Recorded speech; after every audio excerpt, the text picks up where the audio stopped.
സാധാരണയായി ഒരാൾ പറയുന്ന ഒരു നാടൻ ഭാഷ പോലെ നിങ്ങളുടെ മുമ്പിൽ പറഞ്ഞ ഇത്രയും നേരം നാം ഒരു ജീവിതത്തിന്റെ സാങ്കല്പികമായ യാത്രയുടെ കഥാകഥനങ്ങൾ പറഞ്ഞ് ഇടത്തോട്ടും വലത്തോട്ടുള്ള പാത പറഞ്ഞ ഈ നാടൻ ചിന്താശകലം യഥാർത്ഥത്തിൽ ഇതൊരു നാടൻ വാക്കുകളല്ല. എന്റെ പ്രഭാഷണത്തിന്റെ തുടക്കത്തിൽ ഞാൻ പറഞ്ഞ ഈ വാക്ക് ഏതെങ്കിലും ഒരു നാടൻ വാക്കുകളല്ല. ഇതാരാണെന്നറിയുമോ?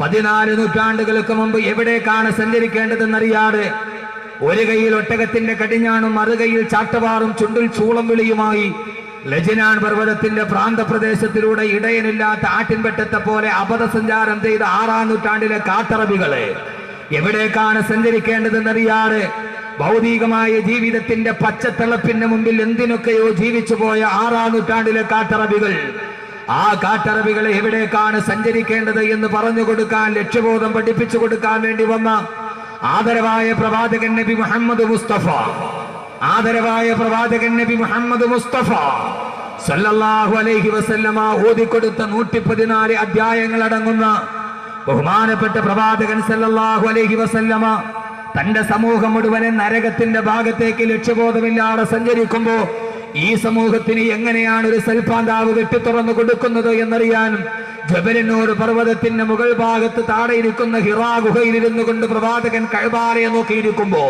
അള്ളാന്റെ റസൂല് ധ്യാന നിമഗ്നനായിരിക്കുന്ന ഹിറാ ഗുഹയിലിരുന്നാൽ ഹിറാ ഗുഹയുടെ പ്രത്യേകത ഇപ്പോഴും ഹിറയിലിരുന്നിട്ട് മുമ്പോട്ട് നോക്കിയാൽ നേരെ കഅബാലയം കാണാം. കഅബാലയത്തിന്റെ മത്താഫിന്റെ മുകളിലൂടെ എന്താണ് ചെയ്യേണ്ടതെന്നറിയാതെ എവിടേക്ക് പോകണമെന്നറിയാതെ ആട്ടിൻപെട്ടത്തെ പോലെ നടന്നുപോയ തന്റെ ജനതയെ നോക്കി ദുഃഖനിമഗ്നനായിരിക്കുന്ന പ്രവാചകന്റെ മുമ്പിലേക്ക് ഈ സമൂഹത്തെ മുഴുവനും സ്വർഗത്തിന്റെ രാജപാതയിലോട്ട് കടത്തിക്കൊണ്ടുപോകാൻ അള്ളാഹു അവതരിപ്പിച്ച അള്ളാഹുവിന്റെ വിശുദ്ധമായ ഖുർആനിലെ 6666 പരം വരുന്ന സൂക്തങ്ങളിൽ 114 അധ്യായങ്ങളിൽപ്പെട്ട ഒരേ ഒരു അധ്യായമായ സൂറത്ത് ദുഹർ, ആ സൂറത്ത് ദഹറിലെ 2 ആയത്തുകളുടെ അർത്ഥമാണ് ഇതേവരെ നിങ്ങളോട് ഞാൻ പറഞ്ഞത്. ഈ പറഞ്ഞതും ഈ യാത്രയും ഈ ബോട്ടും ഈ ആരോ മാർക്കുമെന്നും എന്റെ വാക്കുകളല്ല, അതൊരു നാടൻ ഭാഷയല്ല, അതെന്റെ ഏതെങ്കിലും ഒരു സരസമായ ഭാവനയല്ല. ഇത്രയും നേരെ 20 മിനിറ്റോളം നിങ്ങളോട് ഞാൻ പറഞ്ഞത് അള്ളാഹുവിന്റെ വിശുദ്ധമായ ഖുർആൻ ഇതേപോലെ എവിടേക്ക് സഞ്ചരിക്കേണ്ടതെന്നറിയാതെ നരകത്തിന്റെ പാത തെരഞ്ഞെടുത്ത ഒരു സമൂഹത്തിനോട് സ്വർഗത്തിന്റെ രാജപാത വെട്ടിത്തെളിച്ചു കൊടുത്ത ഖുർആൻ പറഞ്ഞ സൂറത്ത് ദഹറിലെ 2 ആയത്തുകളുടെ അർത്ഥമാണ് ഞാൻ പറഞ്ഞത്. അല്ലാഹുവിന്റെ വിശുദ്ധമായ ഖുർആൻ പറയുന്നു, സൂറത്ത് ദഹർ ഓതി നോക്കുക. ഇന്നാ ഖലഖനൽ ഇൻസാന മിൻ നുത്ഫത്തിൻ അംശാദിൻ നബ്തലി ഫജഅൽനാഹു സമീഅൻ ബസീറാ ഇന്നാ ഹദൈനാഹു സബീല ഇമ്മാ ശാകിറൻ വ ഇമ്മാ കഫൂറാ. അല്ലാഹുവിന്റെ വിശുദ്ധമായ ഖുർആൻ പറയുന്നു സൂറത്ത് ദഹർ, ഇന്നാ ഖലഖനൽ ഇൻസാന മിൻ നുത്ഫത്തിൻ അംശാദിൻ നബ്തലി. ഏ മനുഷ്യ, നിന്നെ ഞാൻ സൃഷ്ടിച്ചത് ആര് കണ്ടാലും അറപ്പുളവാക്കുന്ന, കെട്ടിപ്പിടിച്ചാൽ എട്ടിപ്പിടിക്കുന്ന ഒരു രേതസ്കണത്തിൽ നിന്നാണ് നിന്നെ ഞാൻ സൃഷ്ടിച്ചെടുത്തത്. അള്ളാന്റെ ഖുർആൻ പറയുന്നു, മനുഷ്യ നിനക്കൊരു ഭൂതകാലമില്ലയോ? ഏത് ഭൂതകാലമെന്നറിയുമോ? അള്ളാഹു നിന്നെ ഒരു രേതസ്കണത്തിൽ നിന്ന് പടച്ചെടുത്ത ശൂന്യതയുടെ കാലം അള്ളാഹു നമ്മളെ ഭൂലോകത്തേക്ക് പടക്കുകയാണ്. എന്റെ പ്രിയപ്പെട്ട സഹോദരങ്ങളെ, സഹോദരിമാരെ, ആ യാത്ര നമ്മൾ തുടങ്ങുകയാണ്, ജീവിതത്തിന്റെ യാത്ര. ഉമ്മാന്റെ ഗർഭാശയത്തിൽ നിന്ന്, പിതാവിന്റെ മുതുകിലെ രേതസ്കണത്തിൽ നിന്ന് ഉമ്മാന്റെ ഗർഭാശയത്തിലേക്ക് വന്ന് അവിടുത്തെ 9 മാസത്തെ ജീവിതം കഴിഞ്ഞ് ഉമ്മാന്റെ ഗർഭാശയത്തിൽ നിന്ന് ഭയവിഹ്വലതയോടെ പൊട്ടിക്കരയുന്ന ഒരു കൊച്ചു കുഞ്ഞായി ഭൂലോകത്തേക്ക് വന്നു. അതിനെക്കുറിച്ചാണ് അല്ലാഹു പറയുന്നത്, മിൻ നുത്ഫത്തിൻ അംശാദിൻ നബ്തലി. അല്ലാഹു നിന്നെ സൃഷ്ടിച്ചില്ലയോ ഭൂമിയിലേക്ക്? സഹോദരങ്ങളെ, മനസ്സിലാക്കിക്കൊള്ളുക, നമ്മുടെ ജീവിതത്തിന്റെ യാത്ര തുടങ്ങുകയാണ്.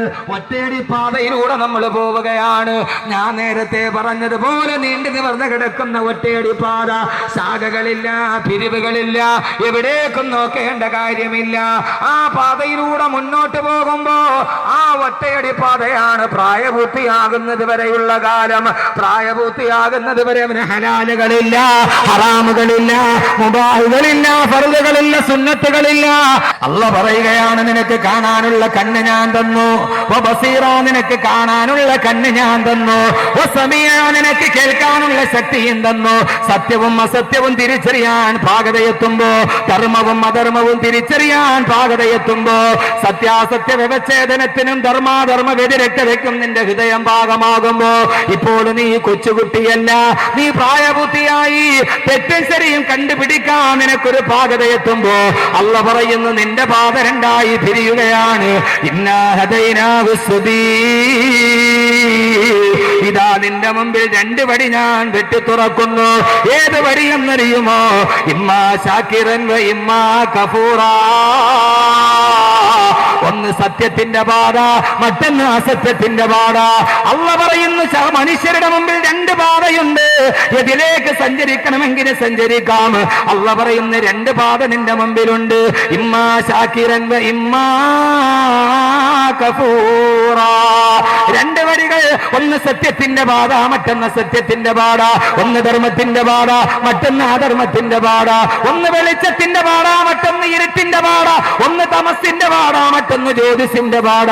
ഒന്ന് പകലിന്റെ പാത, മറ്റൊന്ന് രാത്രിയുടെ പാത. ഒന്ന് ഹക്കിന്റെ പാത, മറ്റൊന്ന് ബാത്തിലിന്റെ പാത. ഒന്ന് സുന്നത്തിന്റെ പാത, മറ്റൊന്ന് ബിദ്അത്തിന്റെ പാത. ഒന്ന് ഇസ്ലാമിന്റെ പാത, മറ്റൊന്ന് കുഫറിന്റെ പാത. അല്ല പറയുന്നു, ഫഹദൈനാഹു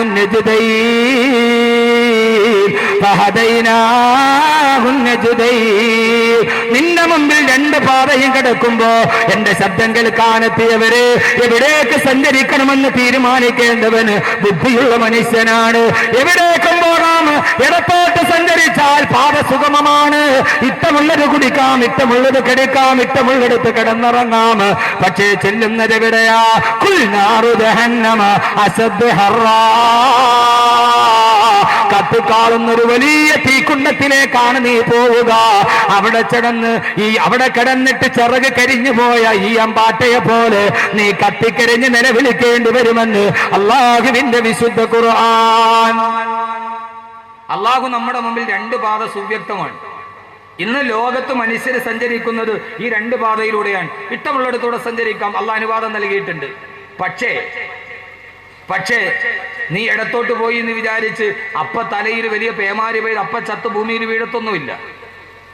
നീ ഇടത്തെ പാത തിരഞ്ഞ് നരകത്തിന്റെ പാതയിലൂടെ പോയി എന്ന് വിചാരിച്ചത് കൊണ്ട് ആ സമയത്ത് തന്നെ ചത്തൊടുങ്ങി ഭൂമിയിൽ വീടില്ല. അള്ളാഹ് അങ്ങനെയൊന്നും കൈകാര്യം ചെയ്യില്ല. വലതു ഭാഗമാണോ നേരെ നടക്കുക, അള്ളാഹുവിന്റെ സ്വർഗത്തിലെത്താം. വലതു ഭാഗമാണോ നേരെ നടക്കുക, അള്ളാഹുവിന്റെ സ്വർഗത്തിലെത്താം. അള്ളാഹു തൗഫീക്ക് നൽകട്ടെ, അള്ളാഹു തൗഫീക്ക് നൽകട്ടെ. എവിടെ എത്തണം? സ്വർഗത്തിലെത്തണോ? സ്വർഗം. അള്ളാഹു നമ്മുടെ ഏറ്റവും അവസാനത്തെ വാക്കതാണല്ലോ. യഥാർത്ഥത്തിൽ ഒരു വിശ്വാസിയുടെ ഏറ്റവും അവസാനത്തെ വാക്കേതാണ്. എല്ലാം സഹിക്കുമ്പോഴും എല്ലാം കേൾക്കുമ്പോഴും നമ്മുടെ മനസ്സിലൊരു വിശ്വാസമുണ്ട്, അള്ളാഹു നമ്മളെ കൈവിടില്ല, അവൻ നാളെ സ്വർഗം തരാതിരിക്കില്ല. ആ ഒരു വിശ്വാസമാണല്ലോ ഈ ഭൂമിയിൽ ജീവിക്കാൻ നമ്മെ പ്രേരിപ്പിക്കുന്നത്. അല്ലെങ്കിൽ എന്ത് ജീവിതം? അല്ലെങ്കിൽ ഈ ഭൂമിയിലെ ജീവിതത്തിന് എന്താകെ തുകയാണുള്ളത്? ഒരു തുകയുമില്ല.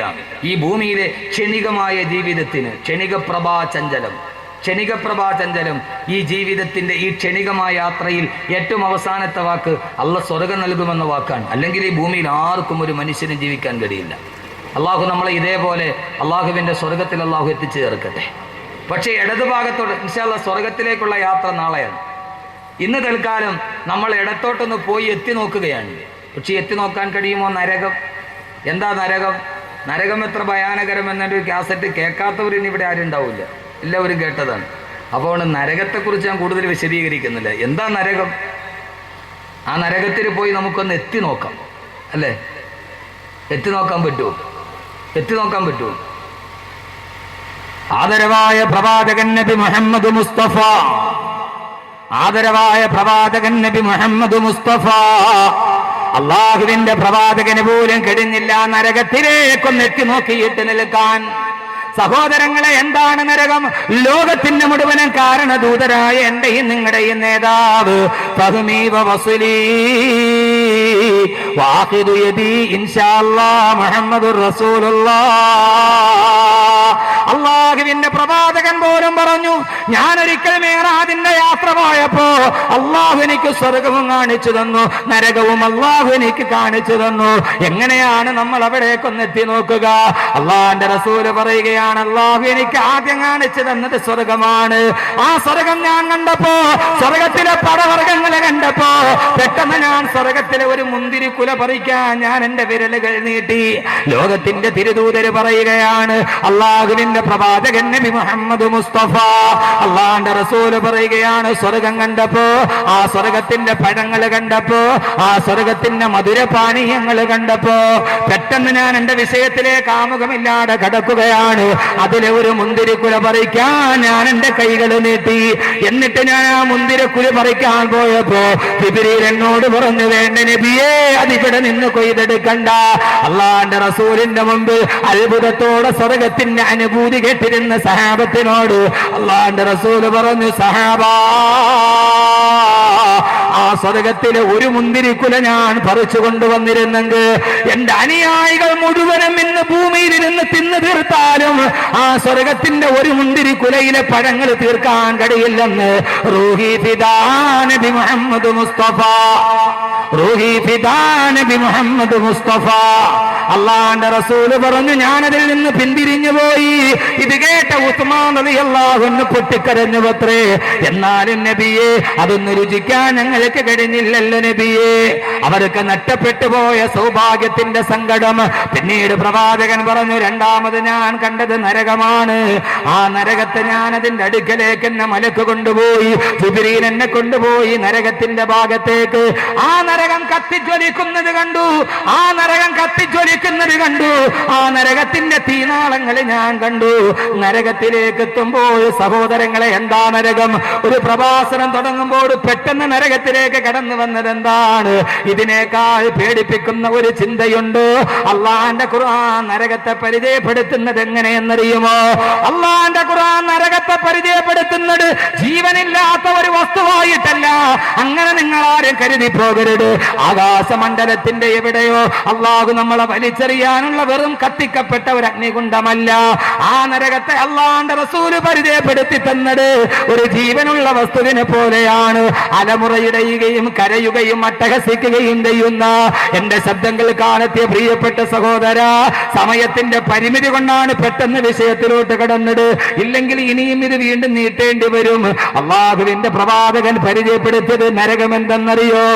ആ നരകം കരയാൻ കഴിയുന്ന, അട്ടഹസിക്കാൻ കഴിയുന്ന, പൊട്ടിക്കരയുന്ന മനുഷ്യനെ പോലെ പൊട്ടിക്കരയുന്ന ഒന്നാണ് നരകമെന്ന് ആദരവായ പ്രവാചകൻ നബി മുഹമ്മദ് മുസ്തഫ. ഇത് കേൾക്കുമ്പോൾ അത്ഭുതം തോന്നിയേക്കാം. ഇതാര് പറഞ്ഞതെന്നറിയുമോ? അള്ളാന്റെ ഖുർആൻ തന്നെ പറഞ്ഞതാ. അള്ളാഹുവിന്റെ ഖുർആൻ നരകത്തെ കുറിച്ച് പറയുമ്പോ അള്ളാന്റെ ഖുർആൻ പറഞ്ഞു, ഇദാ റഅതഹും മിൻ മകാനിൻ ബഈദിൻ സമീഉ ലഹാ തഗയ്യുദൻ വസഫീറാ. അള്ളാഹുവിന്റെ ഖുർആൻ പറഞ്ഞ നരകത്തിന്റെ ഒരൊറ്റ വാക്ക് പറഞ്ഞിട്ട് ഞാൻ പോവുകയാ, ഒരൊറ്റ വാക്ക് പറഞ്ഞിട്ട് ഞാൻ പോവുകയാ. അള്ളാഹുവിന്റെ ഖുർആൻ പറയുന്നു, ഇദാ റഅതഹും മിൻ മകാനിൻ ബഈദ്. അള്ളാഹുവിന്റെ ഖുർആൻ തന്നെ പറയട്ടെ, നരകം ജീവിതത്തിൽ അവകാശപ്പെട്ടവർ അള്ളാഹു നമ്മളെ കാത്തുരക്ഷിക്കട്ടെ. ആ നരകത്തെ അവർ അങ്ങകരെ വിദൂരത്ത് നിന്ന് കാണുമ്പോ, നരകത്തിന്റെ തൊട്ടടുത്ത് ചെല്ലുമ്പോഴല്ല, നരകത്തിന്റെ സാമീപ്യത്തിലെത്തുമ്പോഴല്ല, ഇതാ അങ്ങകലെ നിന്നേ നരകത്തെ അവര് കാണുമ്പോ, നരകം നോക്കുമ്പോൾ തന്നിലേക്ക് വരാനുള്ള മനുഷ്യര് നടന്ന് നടന്ന് മഹിശറയിലൂടെ വരുന്നത് കാണുമ്പോ ആ സമയത്ത് നരകം എന്ത് ചെയ്യുമെന്നറിയുമോ? ഇദാ റഅതഹും മിൻ മകാനിൻ ബഈദിൻ സമീഉ ലഹാ തഗയ്യുദൻ വസഫീറാ. ആ നരകം കടന്ന് നിലവിളിക്കാൻ തുടങ്ങും, നരകം അട്ടഹസിക്കാൻ തുടങ്ങും. എടാ ഇവിടേക്ക് വാടാ, ഇവിടേക്ക് വാടാ, ഇവിടേക്ക് വാടാ എന്ന് പറഞ്ഞ് അട്ടഹസിക്കുന്ന ജീവനുള്ള ഒരു സിട്ടിപ്പായിട്ടാണ് അല്ലാഹു നരകത്തെ പരിചയപ്പെടുത്തുന്നത്.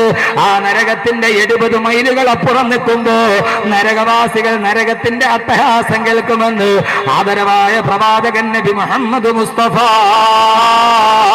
സഹോദരങ്ങളെ, എങ്ങനെയാ നരകത്തെ കുറിച്ച് പറയുകയാ? എങ്ങനെയാ നരകത്തെ കുറിച്ച് ഓർക്കുക? അള്ളാന്റെ റസൂല് പറഞ്ഞ്, രാവിലെയും വൈകുന്നേരവും, ഓരോ ദിവസവും രാവിലെയും വൈകുന്നേരവും നരകം കിടന്ന് അട്ടഹസിക്കും. എനിക്ക് വേണ്ടി വിധിക്കപ്പെട്ടവരെ വിട്, എന്നിലേക്ക് വരാനുള്ളവരെ വിട്, എന്നിലേക്ക് വരാനുള്ളവരെ വിട്. നരകമെന്ന് പറഞ്ഞാൽ സംസാരിക്കുന്ന ഒരു ജീവിയെ പോലെ. ഞാൻ പറഞ്ഞതല്ല, ഖുർആനല്ലേ പറഞ്ഞത്. യൗമ നഖൂലു ലിജഹന്നമ ഹലിം തലഅത് വതഖൂലു ഹൽ മിൻ മസീദ്. യൗമ നഖൂലു ലിജഹന്നമ, നാളെ പരലോകത്ത് നരകാവാസികളെ നരകത്തിലോട്ട് വലിച്ചെറിയുമ്പോ അല്ലാഹു നരകത്തോട് ചോദിക്കും, അല്ല നരകത്തോട് ചോദിക്കും, ഏതൊരു തമ്പുരാനാണോ നരകത്തെ പടച്ചത് ആ തമ്പുരാൻ നരകത്തോട് ചോദിക്കും, ഓ നരകമേ ഹലിം തലഅതി, നിന്റെ വയറ് നിറഞ്ഞോ നരകമേ, നിന്റെ വള്ള നിറഞ്ഞോ നരകമേ. ആ സമയത്ത് നരകം മറുപടി പറയും, അല്ലാഹുവേ ഹൽ മിൻ മസീദ്,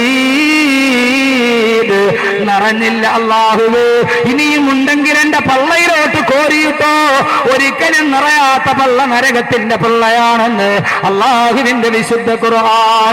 രാവിലെയും വൈകുന്നേരം നരകമട്ടഹസിക്കുമ്പോ എന്റെ സഹോദരങ്ങളെ, നാളെ പരലോകത്ത് ഇതേ ആളുകൾ ചെല്ലുമ്പോ 70 മൈൽ അകലെ നിന്നുകൊണ്ട് നരകമട്ടഹസിക്കുമ്പോ ഇവിടേക്ക് വാടാ ഇവിടേക്ക് വാടാ എന്ന് പറയുമ്പോ ഈ നരകത്തിന്റെ അട്ടഹാസം കേൾക്കാത്ത യുവാക്കളെ, എങ്ങനെയാണ് കള്ളു കുടിക്കാൻ കഴിയുന്നത്, എങ്ങനെയാണ് വ്യഭിചരിക്കാൻ കഴിയുന്നത്, എങ്ങനെയാണ് വട്ടിപ്പലിശ മേടിക്കാൻ കഴിയുന്നത്? ഈ ഭൂലോകത്തിന് മുകളിൽ ഒരു ശപിക്കപ്പെട്ട ജന്മമായി മാറുന്നത്. നിന്നെ ഓർത്തിട്ട് നരകം വിളിക്കുകയാണ്.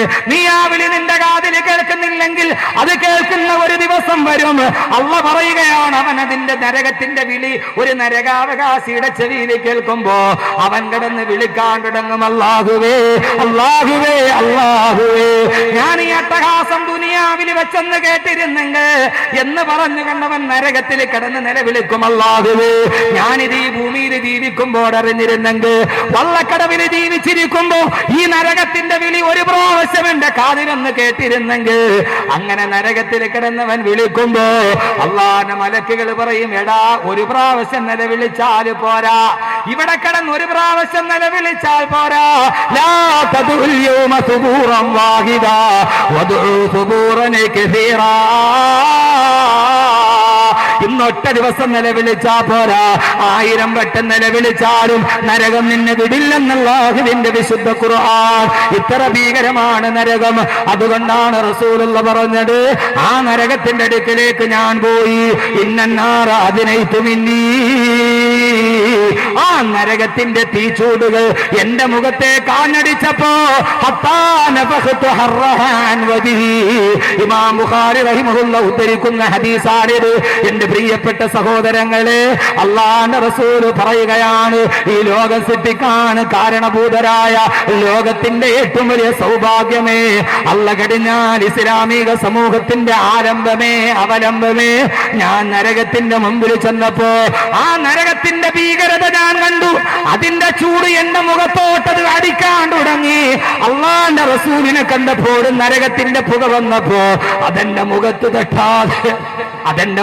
തട്ടാതെ ഞാൻ എന്റെ മുഖത്ത് നിന്ന് നരകത്തിന്റെ പുകയെ കൈകൊണ്ട് മെല്ലെ മെല്ലെ ആട്ടി ഓടിച്ചെന്ന് റൂഹി ഫിദാ നബി മുഹമ്മദ് മുസ്തഫ. എന്താ നരകം? അള്ളാന്റെ റസൂലിന്റെ മുഖത്തിന്റെ ഭാഗത്തേക്ക് നരകത്തിന്റെ പുക വന്നപ്പോ ഞാൻ അതിനെ ആട്ടി ഓടിച്ചു സഹാബ. എനിക്ക് തന്നെ അതിന്റെ പുക സഹിക്കാൻ കഴിയുന്നില്ല. അപ്പൊ തീ എന്തായിരിക്കും? ഇയാളെന്താ തുടക്കത്തിലെ നരകം പറഞ്ഞിട്ട് പേടിപ്പെടുത്തണം എന്നല്ല, ഈ രണ്ടല്ലാതെ ജീവിതത്തിൽ ഇനി മാറാനൊന്നുമില്ല. ഈ നാട്ടിൽ അതേ പറയാവൂ, ഏത് നാട്ടിലും. കാരണം വഴിതെറ്റി നടക്കുന്ന ഒരു ജനതയെ സംബന്ധിച്ചോളം ആ ജനതയുടെ മുന്നിൽ മാറ്റത്തിന്റെ ഒരു തിരി കൊളുത്തണമെങ്കിൽ നരകത്തെക്കുറിച്ചുള്ള പേടിക്കും സ്വർഗത്തെക്കുറിച്ചുള്ള ആശയ്ക്കുമേ കഴിയും. അല്ലാതെ ഈ ഭൂമിയിലെ എന്ത് ലാഭം പറഞ്ഞിട്ടാണ് അവരെ വിളിക്കുക? നിങ്ങളൊന്ന് ആലോചിച്ച് നോക്കി. കള്ളു കുടിച്ച് മദ്യപിച്ച് മതോന്മത്തനായി കിടക്കുന്ന ഒരുത്തനോട് നീ ഇനി കള്ളു കുടിക്കരുത് എന്ന് പറയാൻ അവനോട് ഭൂമിയിലെ ഏത് ലാഭമാ പറയുക?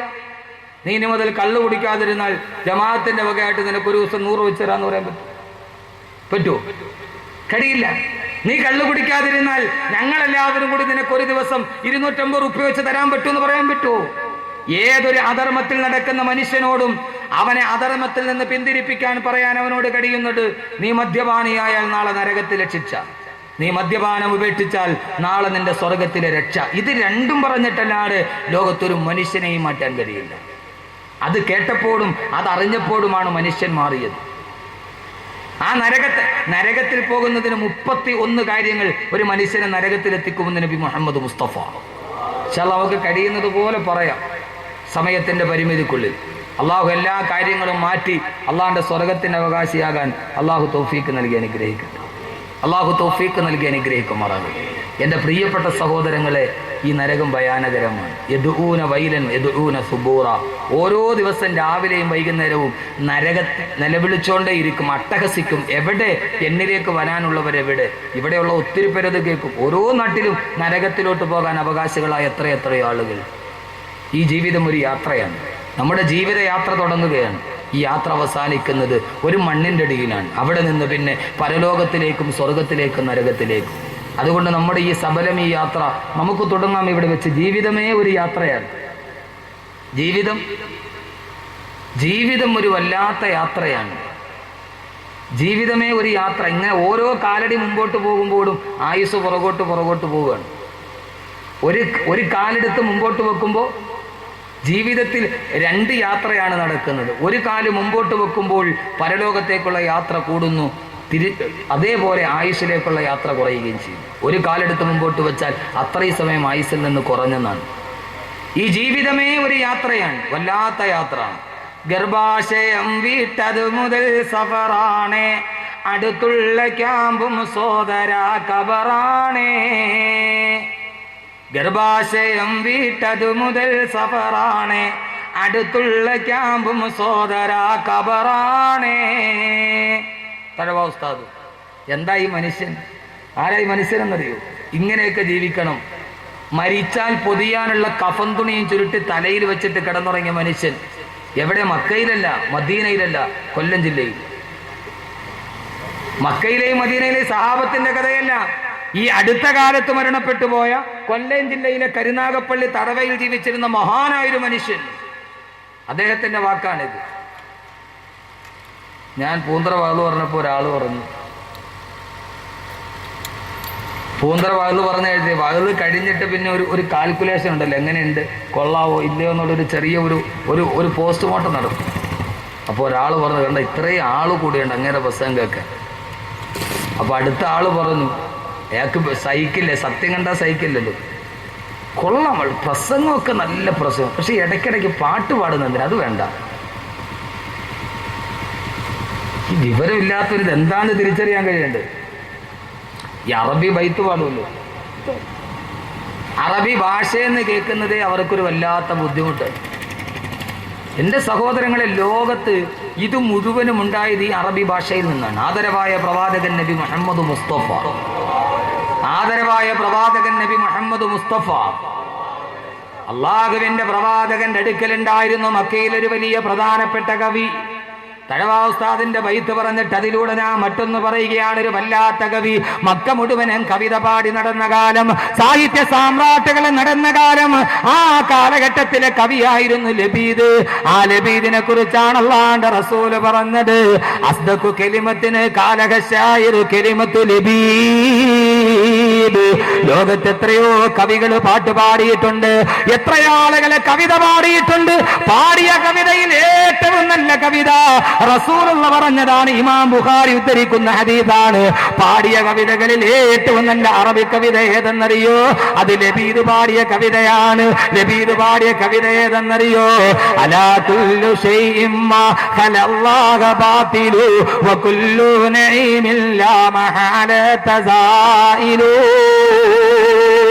അലാ, നിങ്ങൾ അറിയണം, കുല്ലു ശൈഇൻ മാ ഖലല്ലാഹു ബാതിലു, അല്ലാഹുവല്ലാതെ ലോകത്തുള്ളതെല്ലാം നശിച്ചു പോകുന്നതാണ്. എല്ലാം നശിച്ചു പോകും, അല്ലാഹു മാത്രം നശിക്കുന്നതല്ല. വകുല്ലു നഈമിൻ, എല്ലാ സൗഭാഗ്യങ്ങളും നീങ്ങി പോകുന്നതാണ്. എല്ലാ സൗഭാഗ്യങ്ങളും നീങ്ങി പോകുന്ന സൗഭാഗ്യമാ ഈ ദുനിയാവിലെ ഏത് സൗഭാഗ്യവും നീങ്ങി പോകുന്ന സൗഭാഗ്യമാണ്. സഹോദരങ്ങളെ, നിലനിൽക്കുന്നത് അല്ലാഹുവിലുള്ള വിശ്വാസം മാത്രമാണ്. ഇത് കേട്ട കേട്ട റസൂലുള്ള പറഞ്ഞു, ലബീദേ നീ പറഞ്ഞതാണ് ശരി, അള്ളാന്റെ റസൂല് പോലും ശരി വെച്ച് പറഞ്ഞു പോയ വല്ലാത്ത കവിത. എല്ലാം നഷ്ടപ്പെട്ടു പോകുന്ന ലോകം എന്തിനാണ് സഹോദരങ്ങളെ ഈ ഭൂമിക്ക് വേണ്ടി കെട്ടിപ്പിടിച്ചിട്ടൊരു ജീവിതം? ഈ ജീവിതം ഒരു യാത്രയാണ്. ആ യാത്രയുടെ നടുവിൽ നഷ്ടപ്പെടുന്നത് ഓരോരുത്തരാണ്. ഉപ്പ നഷ്ടപ്പെട്ടു പോയി, ഉമ്മ നഷ്ടപ്പെട്ടു പോയി, ഭാര്യ നഷ്ടപ്പെട്ടു പോയി. ഈ ജീവിതത്തിന്റെ യാത്രയിൽ വേറിട്ടൊരു യാത്രയ്ക്ക് തയ്യാറാവണം. എന്റെ ഈ വിഷയത്തിലോട്ട് ഞാൻ കടക്കട്ടെ, ഒരാമുഖത്തിലോട്ട് കടക്കട്ടെ. നമ്മളൊരു യാത്ര തുടങ്ങി. ഈ യാത്രയിൽ ഒരു വേറിട്ടൊരു യാത്ര. ഏകാന്ത പതികനായി നടക്കണം, ഒറ്റയാനായിട്ട് നടക്കണം. ഈ ജീവിതയാത്രയിൽ മാറി നടക്കാൻ കഴിയുന്നൊരു നല്ല മനുഷ്യനെ സൃഷ്ടിക്കാൻ കഴിയണം. എല്ലാവരും നടക്കട്ടെ, അവര് ബാറുകളിൽ ഇരിക്കട്ടെ, അവര് വൈകുന്നേരങ്ങളിൽ ചവിട്ടുവീന്റെ ചീട്ടുകളങ്ങളിൽ ഇരിക്കട്ടെ. പൊന്നു ചെറുപ്പക്കാരാ, നിനക്കൊരു യാത്രയുണ്ട്, വേറിട്ടൊരു യാത്രയുണ്ടാകണം.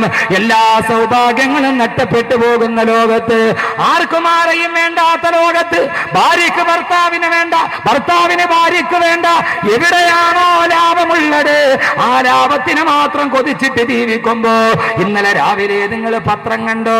സ്വന്തം ഭർത്താവ് വൃക്ക വിട്ടിട്ട് വെച്ച 4 ലക്ഷം രൂപ ബാങ്കിന്റെ ഡിപ്പോസിറ്റിലിട്ടു. ആ പൈസയും എടുത്തിട്ടാണ് പ്രിയപ്പെട്ട ഭാര്യ വേറൊരുത്തന്റെ കൂടെ പോകാൻ പോയത്. ആ ഭർത്താവ് അധ്വാനിച്ചതല്ല. ഇതെന്തോ ഒരു ലോകമാണ്. സൈഫുദ്ദീൻ ഹാജി പറഞ്ഞതുപോലെ, കേൾക്കാൻ ആഗ്രഹിക്കുന്നതല്ല കേൾക്കുന്നത്. സ്വന്തം ഭർത്താവിന്റെ സ്വന്തം കരുത്തിന് താലി കെട്ടിയവന്റെ വൃക്ക വിറ്റ 4 ലക്ഷം രൂപ ബാങ്കിലിട്ടു. അതും എടുത്തിട്ടാണ് ഭാര്യ വേറൊരുത്തന്റെ കൂടെ പോകാൻ പോയത്. ഭർത്താവ് നോക്കുമ്പോൾ ആകെയുള്ള വൃക്കയും പോയി, താലി കെട്ടിയ പെണ്ണും പോകുന്നു. അവന്റെ മുമ്പിൽ ഒറ്റ വടിയേയുള്ള മൂർച്ചയുള്ള വാക്കത്തി തന്നെ ആയുധം. പാതിരാ സമയത്തുറങ്ങിക്കിടക്കുന്ന ഭാര്യയെയും. എന്റെ പ്രിയപ്പെട്ട സഹോദരങ്ങളെ, ഒരു പെണ്ണിന്റെ മനസ്സിൽ ഈ ഭൂമിയിൽ സുഖിക്കാൻ തോന്നിയപ്പോ അത് ഭർത്താവിനെ കുടിച്ചിട്ടിട്ടാണെങ്കിലും വേണ്ടില്ല, അവന്റെ വൃക്ക വിറ്റ പൈസയാണെങ്കിലും വേണ്ടില്ല, മറ്റൊരുത്തന്റെ കിടപ്പറയിലെ ചൂടും ചൂരും അനുഭവിക്കണമെന്ന് ഒരു പെണ്ണ് നരകത്തിന്റെ വഴി തെരഞ്ഞെടുത്തപ്പോ അവിടെ നഷ്ടപ്പെട്ടു പോയതൊന്നും അറിയാത്ത നിഷ്കളങ്കമായ 2 പെൺകുട്ടികൾ, 11 വയസ്സും 14 വയസ്സുമുള്ള അമ്മയുടെ അപ്പുറത്തും ഇപ്പുറത്തും മയങ്ങിക്കിടക്കുന്ന 2 മക്കളെയും വെട്ടിക്കൊന്ന് ഭാര്യയുടെ തല വെട്ടിയെടുത്ത് ഒരു പാവപ്പെട്ട ചെറുപ്പക്കാരൻ ആത്മഹത്യ ചെയ്തു. ഇന്നലെ കോട്ടയം ജില്ലയിൽ. എന്തോ ഒരു ലോകമാണിത്. ആർക്കു വേണ്ടി ജീവിക്കുന്നു നാം? അലാ കുല്ലു ശൈഇൻ മാ ഖലല്ലാഹ ബാതിലു വകുല്ലു നഈമില്ലാ മഹാലത സായിലു. എല്ലാ സൗഭാഗ്യവും നീങ്ങിപ്പോകുന്ന സൗഭാഗ്യം. ഈ യാത്ര വല്ലാത്ത യാത്രയാണ്.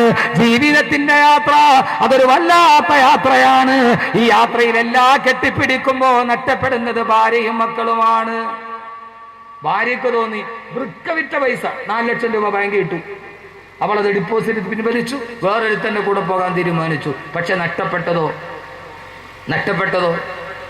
2 നിഷ്കളങ്കമായ ബാല്യങ്ങൾ.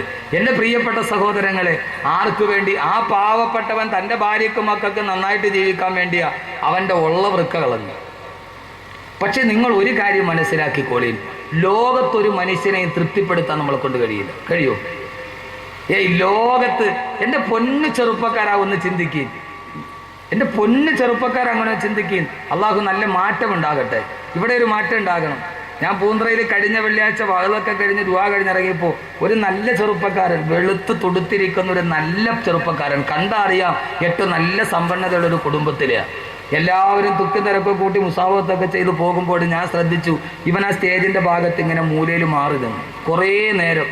എല്ലാവരും പോയി കഴിഞ്ഞ് ഞാൻ സ്റ്റേജിൽ നിന്ന് ഇറങ്ങി അപ്പുറത്തെ സൈഡിലോട്ട് വരുമ്പോൾ എൻ്റെ പുറകേ വന്നു. പൂന്തറ പുത്തമ്പള്ളിയുടെ ആ വലിയ ഗേറ്റിൻ്റെ അടുത്ത് എൻ്റെ കൈ പിടിച്ചു, ഉസ്താദേ എൻ്റെ വീട് കുമാരപുരത്താണ്, മെഡിക്കൽ കോളേജിൻ്റെ അടുത്ത്. ഞാൻ ഇതിലെ വെറുതെ പോയതാ ബൈക്കിൽ. അപ്പോൾ പ്രസംഗം കേട്ടിട്ട് നിന്നതാ. ഇനി ഞാൻ മദ്യപിക്കൂല ഉസ്താദ്, ഇനി ഞാൻ കള്ളു കുടിക്കൂല. അവൻ പറഞ്ഞു, ഞാൻ കള്ളുകുടിയനാണ്, പക്ഷെ ഇനി ഞാൻ കുടിക്കൂല ഉസ്താദെ.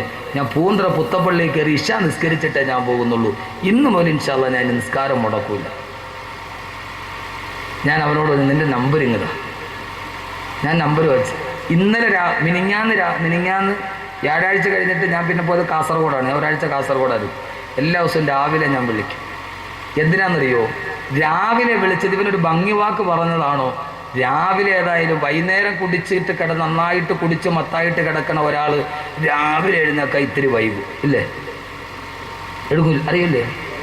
കഷ്ടമൊന്നും അറിഞ്ഞുകൂടാ, പാവങ്ങളിരിക്കുന്നുണ്ട്, അതൊക്കെ ഒന്നും അറിഞ്ഞുകൂടാ. അപ്പം രാവിലെ എഴുന്നേക്കാൻ ഇത്തിരി വൈകും. ഏതായാലും അവൻ ഫോൺ എടുക്കൂല എന്ന് എനിക്കറിയാം. അപ്പം അതുകൊണ്ട് ഞാൻ രാവിലെ സുബഹി നിസ്കാരത്തിന് വേണ്ടി ഞാൻ എഴുന്നേറ്റപ്പോൾ, വെള്ളിയാഴ്ചയാണ് നടക്കുന്നത്, ശനിയാഴ്ച രാവിലെ ഏറനാട് എക്സ്പ്രസ്സിന് ഞാൻ ഇവിടുന്ന് 3:30 ഞാൻ കാസർഗോഡ് പോയി. അന്ന് പകൽ കഴിഞ്ഞ് പിറ്റേ ദിവസം രാവിലെ സുബഹി നിസ്കാരത്തിന് മുമ്പ് ഞാൻ 4 മണിക്ക് എഴുന്നേറ്റ് നിസ്കാരമൊക്കെ കഴിഞ്ഞ് അങ്ങനെ ഇരിക്കുമ്പോൾ ഞാൻ വെറുതെ തോന്നി ഏതായാലും ഒന്ന് വിളിച്ചു നോക്കാം. ഞാൻ അവനെ ഫോൺ അടിച്ചു. ഞാൻ നോക്കിയ അവൻ ചാടി എഴുന്നേറ്റ് ഫോൺ എടുത്തു. ഞാൻ അത്ഭുതപ്പെട്ടു പോയി. ഒരു ഭാഗം നടത്തി ഒരാൾ പോരെ, 2 ദിവസം അവിടെ പ്രസംഗിച്ചതിന് പകരത്തെ ഒരൊറ്റ പ്രതിഫലം ഈ ഒരാൾ പോരെ, മതി. നല്ല പിന്നീട് ഇനിയിപ്പോൾ എല്ലാ ദിവസവും എന്നെ വിളിക്കും. ഞാൻ പറഞ്ഞു, നീ ഒരു കാര്യം ചെയ്യേ, നാളെ മുതൽ സുബഹിക്ക് എഴുന്നേക്കുമ്പോൾ നീ എന്നെ വിളിക്കണം. ഞാൻ പറഞ്ഞു, ഞാൻ ചിലപ്പോൾ വകത് കഴിഞ്ഞിട്ട് കിടന്ന് ഉറങ്ങിപ്പോകും. അപ്പോൾ നീ എന്ത് ചെയ്യണം, നാളെ മുതൽ സുബഹിക്ക് നീ എന്നെ ഒന്ന് വിളിക്കണം. ഏതൊരു മനുഷ്യനെയും നന്നാക്കാൻ കഴിയുന്നത് എങ്ങനെയാണെന്നറിയോ? നമ്മൾ പറയും അവൻ പോക്കാം, അവൻ കുടിയൻ, അവൻ പോക്കാം, അവനെ എഴുതിത്തള്ളും നമ്മൾ. ഇനി അവൻ നന്നാവില്ല. അല്ല, സ്നേഹത്തോടെ സ്ഫുടം ചെയ്തെടുത്താൽ കുപ്പയിൽ നിന്ന് കിട്ടുന്ന മാണിക്യം കഴുകിയെടുത്താൽ അതിന് തിളക്കം കൂടും. അവർ പിന്നെ വിട്ടുപോകില്ല. എല്ലാം അറിയാവുന്നവനെ പറയും, ഓ ഇതിനേക്കാൾ ഞാൻ കേട്ടിട്ടുണ്ടോ പറയും. ഒന്നും അറിയാത്തവൻ നന്നാകുമ്പോൾ അവനേക്കാൾ തിളക്കമുള്ള ഒന്ന് വേറെയില്ല. അതുകൊണ്ട് ആരെയും എഴുതിത്തള്ളാറായിട്ടില്ല. ഇപ്പം എല്ലാ ദിവസവും രാവിലെ അവൻ എഴുന്നേറ്റവൻ എന്നെ വിളിക്കും. അള്ളാഹു നിലനിർത്തി കൊടുക്കട്ടെ. നിങ്ങൾ കാര്യമായിട്ട് ദുആ ചെയ്യും. 32 വയസ്സുണ്ട്. ഇത്രയും നാൾ മദ്യപിക്കാത്ത ഒരു ദിവസം അവൻ്റെ ആയുസ്സിലില്ല. അള്ളാഹു നിലനിർത്തി തരട്ടെ, അള്ളാഹു നിലനിർത്തി തരട്ടെ. അതുകൊണ്ടാണ് അള്ളാഹു സുബ്ഹാനഹു വ തആല ഈ സദസ്സിൽ ഇങ്ങനെ തന്നെ നിലനിൽക്കാൻ പ്രേരിപ്പിക്കുന്നത്. കബീർ ഉസ്താദിനെ എല്ലാവരും സ്നേഹിക്കുന്നത് കൊണ്ടല്ല, വേറൊന്നും കൊണ്ടല്ല. ഞാൻ ഇവർക്ക് പണം കൊടുത്തിട്ട് വരുന്നതാണ്. ഈ കൽബിലെ സ്നേഹം അത് കൽബിലുള്ള വെളിച്ചത്തിൻ്റെ സ്നേഹമാണ്. അല്ലാത്ത ഒരു സ്നേഹം ഉണ്ടല്ലോ വാസുക, കൽബിലുള്ള ഒരു വെളിച്ചത്ത്, അല്ലാതെ ഇവരെ പൈസ കൊടുത്തിട്ടോ പ്രലോഭിപ്പിച്ചിട്ടോ ഒന്നുമല്ല. ഈ കാണുന്ന ജനാരവം അത് ഇതിൻ്റെ കൽബിൻ്റെ സ്നേഹമാണ്. അള്ളാഹു നിലനിർത്തി തരട്ടെ, അള്ളാഹു നിലനിർത്തി തരട്ടെ.